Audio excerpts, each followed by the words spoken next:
You're not trapped because the walls are too high. You're trapped because you've been staring at them too long. The more you study the cage, the more you worship it. And the more you worship it, the less you even want to escape. That's the cruel trick. They don't have to lock you in, if they can convince you to kneel willingly. Stop admiring the walls. Stop analyzing them. Stop telling everyone how tall they are. You don't get points for understanding your prison. You get freedom for destroying it. And walls don't stop you. They test you. Every second you stare at them instead of climbing, they grow taller in your mind, not in reality. And the longer you stand still, the more you convince yourself that moving is impossible. Look at you, pacing inside an invisible cage you built yourself. You call it limits, circumstances, life being unfair, cute excuses. They sound smart, they feel safe. But here's the truth. There's chains you complain about. They're paper thin compared to the force you could unleash if you actually stop believing they're unbreakable. It's not strength you're missing, it's permission from yourself. And until you give it, you'll keep pretending you're weak, just to avoid the truth that you're not. Your belief is the blacksmith of your chains. Every time you repeat the story of why you can't, you're forging another link. And the day you stop telling that story, that's the day the metal cools, cracks and shatters. You don't need permission to be unstoppable. You need obsession, the kind that makes the thought of staying chained feel more painful than the struggle of breaking free. You think strength is something you build slowly, like stacking bricks. Wrong. Strength is born in an instant, the exact second you decide you're done being a prisoner. That switch you keep refusing to flip, that's the difference between you now and the version of you that terrifies every obstacle ahead. People love to say it's not that easy. No, you love to say that. Because deep down you're afraid of what would happen if you went all in. Because once you realize you can break them, there's no going back to the comfort of pretending you can't. Comfort is a padded cell. It's soft, it's warm, it's got no sharp edges, but it's still a cage. And the longer you sit in it, the softer your mind becomes, until the thought of escaping feels heavier than the chains themselves. That's the trap, not the walls, but the way you've started to decorate them. That fear you feel, that's the sound of the lock coming loose. Fear is the chain rattling in panic, because it knows. You finally notice that it's nothing but a cheap trick. Locks don't open by accident. If you hear it clicking, it's because you've already started pulling. Don't stop now. Rip it until the hinges scream. Fear is proof you're touching the edge of your own limits, and the edge is exactly where you belong. Because every step past it isn't just progress. It's a declaration that you refuse to be ordinary.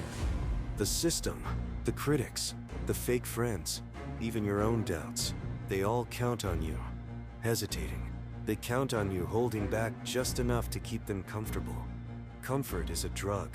The first taste feels harmless. Then it numbs you, slows you, convinces you that moving forward isn't worth the effort. Cut it off before it cuts you off from everything you could be. And here's the thing, their comfort is poison to you. Every second you give them is a second you steal from the life you could be living. You owe them nothing, and you owe yourself everything. So you walk like a giant on your knees, playing small for people who would never shrink for you. Why? To be liked, to be accepted. If their acceptance requires your weakness, it's not acceptance, it's submission, and you weren't built for that. They've got you chained not by steel, but by habit. And habits snap the moment you stop respecting them. Your routines aren't sacred. They're chains disguised as how it's always been. You don't owe your old self a single drop of loyalty. You've been polite to your prison, too polite. It's time to be ruthless. Time to rip the floorboards out of your old reality and set fire to every trace of the life that kept you small. The second you stop treating your chains like they're sacred, you realize how laughably weak they've been the whole time. The chain doesn't own you. You own it. And when something belongs to you, you can break it without apology. So, here's my advice. Stop negotiating with your chains. Stop patting them like some pet you've had since childhood. Chains don't care how gentle you are with them. They'll never loosen out of kindness. You either break them with force or you wear them until you rot. Chains aren't friends. They don't care how long you've known them or how much you've adapted to their weight.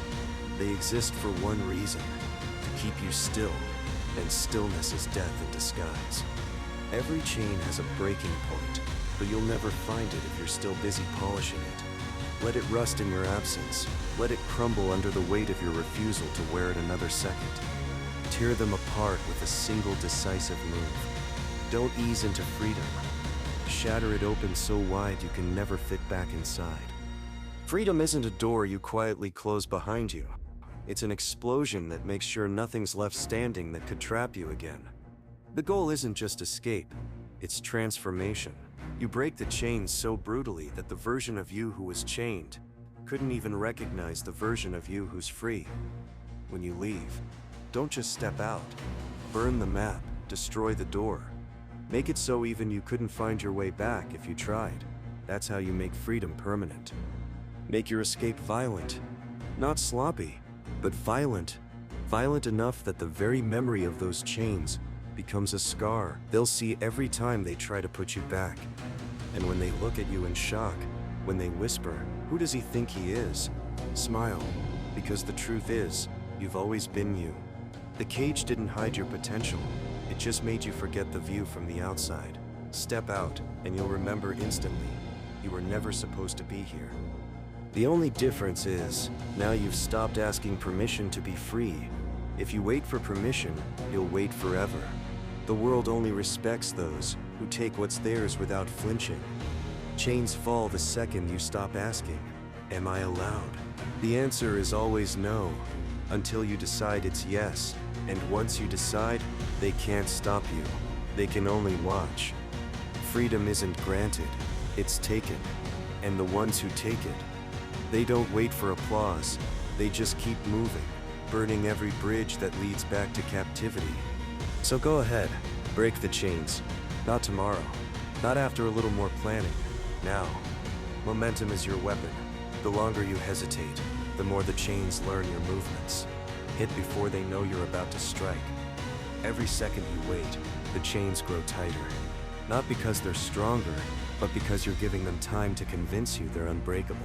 Strike before they finish the lie. You've got two choices: break the chains or live your life pretending they're jewelry. And if you choose the second, don't expect the world to feel sorry for you. But if you choose first, and when the world hears that snap, let them flinch, let them panic, let them scramble to rebuild the prison. You'll be too far gone, moving too fast, too strong to ever be caught again.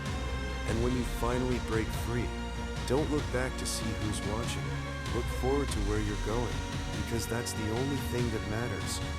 Freedom tastes like defiance, and once you've tasted it, even the idea of going back feels like poison in your mouth. This is your moment, and moments like this don't come wrapped in a polite invitation. They come wrapped in chaos, in fire, in the pounding sound of your own pulse telling you, move. You either listen or you stay chained, forever. Because if you don't move now, you'll never move. You'll sit there convincing yourself, there's still time, still chances, still someday. But someday isn't coming, not for the one who waits. Every second you hesitate, those chains don't just wrap around your wrists, they sink into your skin, fuse with your spine, become part of your bones. And then it's not about breaking free anymore. It's about amputating a piece of yourself just to escape. You think that's dramatic? No, that's reality. And the world will never shed a tear when it happens. It'll step over you, replace you, and forget you ever existed. You'll become another nameless ghost who almost did something, almost became something, almost broke the chains. So here's the choice. Either you rip them apart now, while your pulse is still hammering in your ears, while your blood is still screaming to move, or you die with them still on, wondering what it would have been like to actually live. And when I say break the chains, I don't mean slip out and quietly walk away. I mean obliterate them. Smash them so completely there's not a single link left intact. Burn their remains until the air stinks of finality. Salt the earth where your cage stood so nothing like it can grow again. Because this isn't just about getting free, it's about making a statement that echoes through every prison, every limit, every set of eyes that ever looked at you and thought, we can contain that one. No, they can't. Not anymore. Not ever again. When you walk away, you don't walk as the same person who entered. You walk as something unchained, untouchable, unshakable. And when they ask, who gave you the right, you won't even answer. Because they'll already know. You took it. Now move. Not cautiously, not politely, not halfway. Move like the world itself should fear your next step. Because from this moment on, there are no chains, only you.